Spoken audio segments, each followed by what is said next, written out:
Bendy and the Ink Machine Chapter 3 has changed drastically since its original release back in September 2017. In fact, the original version of Chapter 3 actually frustrated many fans with its odd pacing and strange design choices.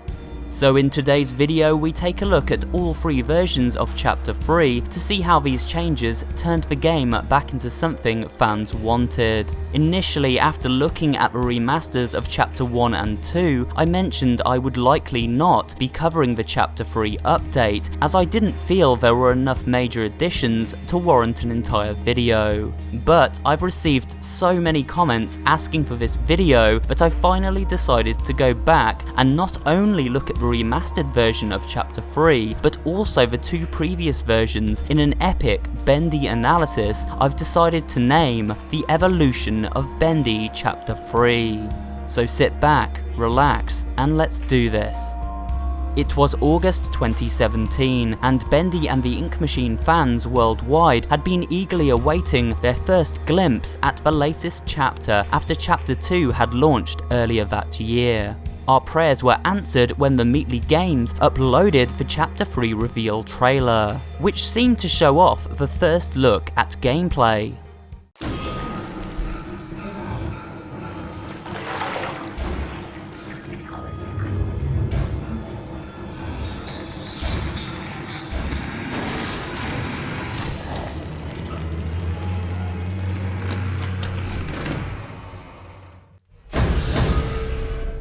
Just over a month later, on September 28, 2017, Bendy Chapter 3 was released on Steam. However, strangely, the sequence shown in the trailer was nowhere to be seen. Chapter 3 was by far the longest and most ambitious chapter yet, adding in a massive explorable game space as we got to explore the Heavenly Toys workshop and its surrounding areas. We got our first audio log from Joey Drew, as well as meeting Alice Angel for the first time, and even had a mini-boss to fight in the form of Norman Polk's creepy projectionist. However, it wasn't all good news. Many fans and YouTubers playing the game commented on the frustrating nature of the chapter's fetch quest structure.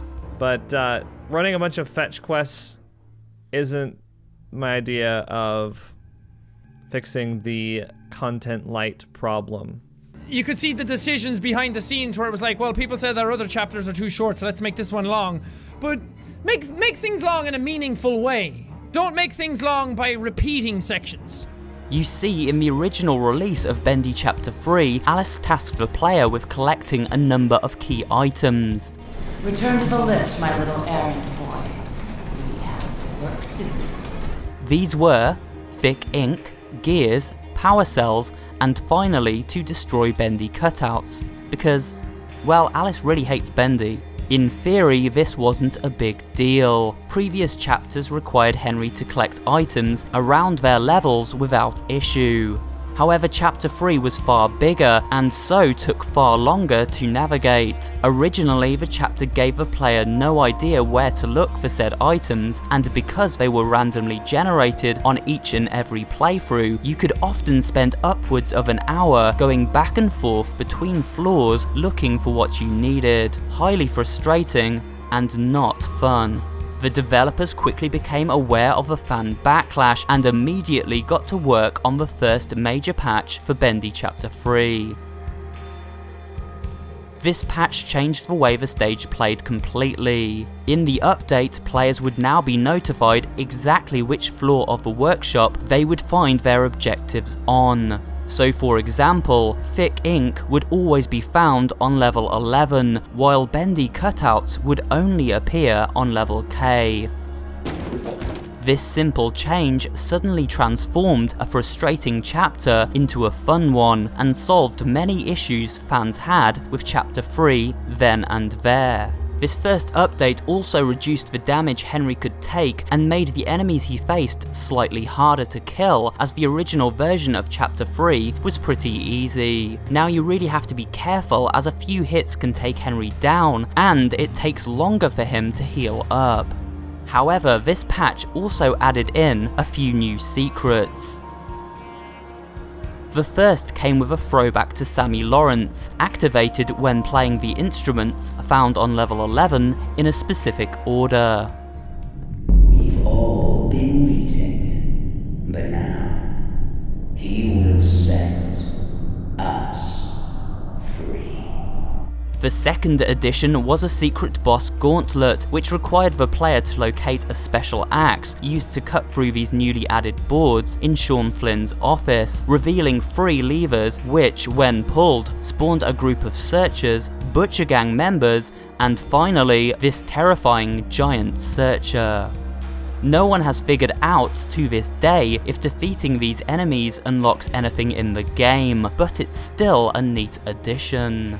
A pretty awesome Easter egg added in with the update of Chapter 3 in October was this mysterious pair of broken headphones. Some people believed this proved Bendy took place further into the future than we all assumed, but the reality is these headphones belonged to a diehard Bendy fan and fellow YouTuber TZK Unit, who threw down his headphones in a rage after encountering a game-breaking bug in this exact spot. Developer Mike Mood thought it would be fun to add these busted headphones into the actual game in a touching show of fan service.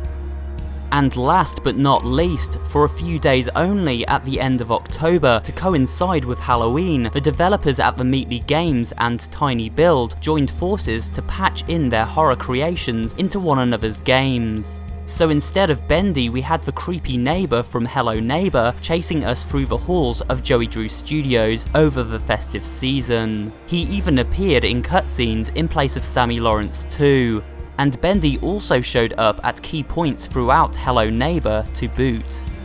This now brings us up to April, where it was announced Chapter 3 would receive its biggest alteration to date, in the form of a remaster set to release alongside Bendy Chapter 4. So let's analyse exactly what is new, and also take a look at some of the subtle changes you may have missed. Let's begin the analysis of this remaster by taking a look at how it yet again makes improvements to Alice Angel's pesky fetch quests. You see, in this newly remastered Chapter 3, not only do we have less items to collect per task, we are also given set locations those items appear in. Basically, no more randomly generated locations. We saw this with the items Henry had to collect in Chapter 1, and also the switches to be flipped in Chapter 2. So now in Chapter 3, for example, the gears are always found in predetermined places, on the Butcher Gang member here, and the gearboxes here and here. So it is now far easier to speedrun the stage, as we always know exactly where to find each key item, which makes for a far more streamlined and enjoyable playthrough. But there's more to this Chapter 3 remaster than simple changes to item placement. Textures and general visuals have now been upgraded throughout. Check out the new ceiling in the hallways, as well as the enhanced lighting effects. Or how the bathroom in this safe house at the beginning of the stage has been altered. Small additions are also apparent, like this gearbox on the wall beside Boris's bedroom, and the missing chair here in Joey Drew's office. There are even small additions to weapon animations, as seen previously with the updated axe in Chapter 1 and 2. Now the syringe actually jabs rather than swipes, which makes sense considering it's, well, a syringe and not a knife. During the flashlight section where Henry and Boris must navigate their way through some dark maintenance tunnels, things also seem a little different. In the original Chapter 3, Boris faithfully kept up pace with Henry no matter what. Now in the update, the player must keep their flashlight close to Boris or he becomes frightened and cowers until you return to him to light the way. And speaking of Boris, we are now able to hit him with weapons such as the wrench, and he reacts by flinching after every blow. Although I kind of felt bad doing this, as I have a soft spot for the poor guy.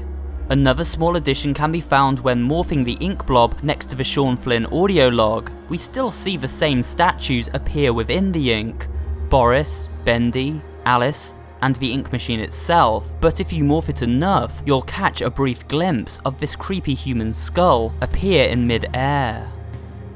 And other changes in this area appear too. Remember the giant searcher who shows up upon activating the third switch? He has now undergone a redesign and features an inky top hat. Interesting, as Jack Fane was a searcher also wearing a hat in Chapter 2. This leads us to speculate that there may be a correlation here, and could this mean the giant hat-wearing searcher is in fact Sean Flynn, one of the employees at the Heavenly Toys workshop? After all, he did butt heads with Joey Drew, so was this his punishment?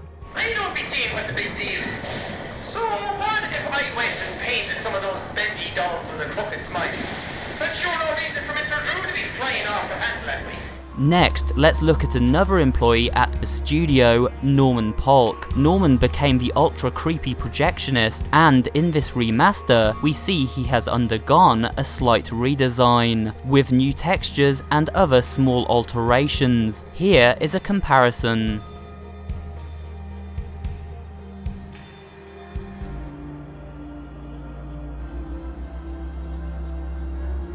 The projectionist also becomes aware of Henry when he approaches, whereas previously we could pretty much follow right behind him.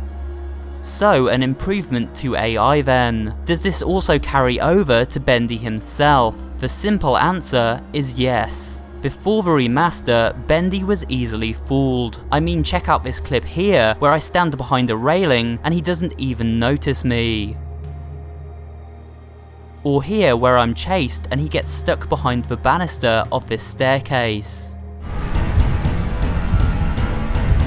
Not anymore. The newly redesigned Bendy not only looks different, he is also highly aware of Henry's position at all times, and moves in far more aggressively. Check out this clip of the same scenario in the same area with the remastered Bendy design.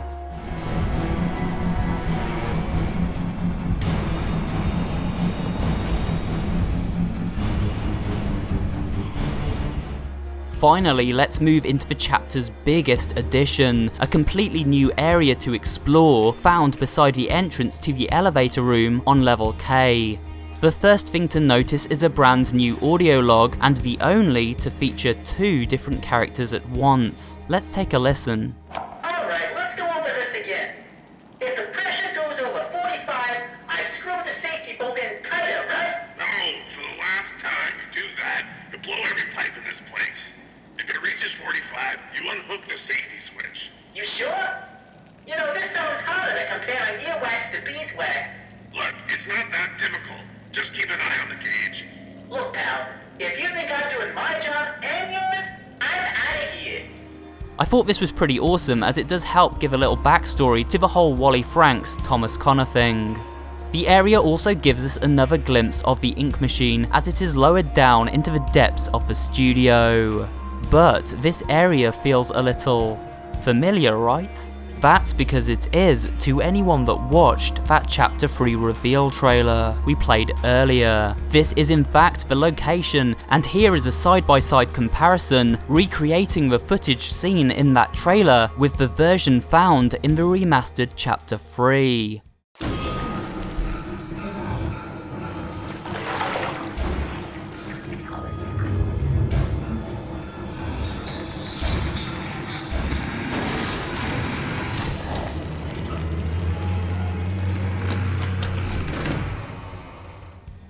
And that wraps up this extensive look at the evolution of Bendy and the Ink Machine Chapter 3. I hope it satisfied those of you I kept waiting. And that's it for today's video. Please remember to give it a like if you did enjoy watching, and maybe drop a comment too, as well as subscribing to the channel and turning on notifications so you never miss an upload. This channel specializes in variety horror content, including creepypasta readings, horror gaming facts and theories, and general interest pop culture horror videos. So if you're interested in all things spooky, you'll find something to enjoy here at SuperHorrorBro. Thanks for watching, and I will see you on the next video.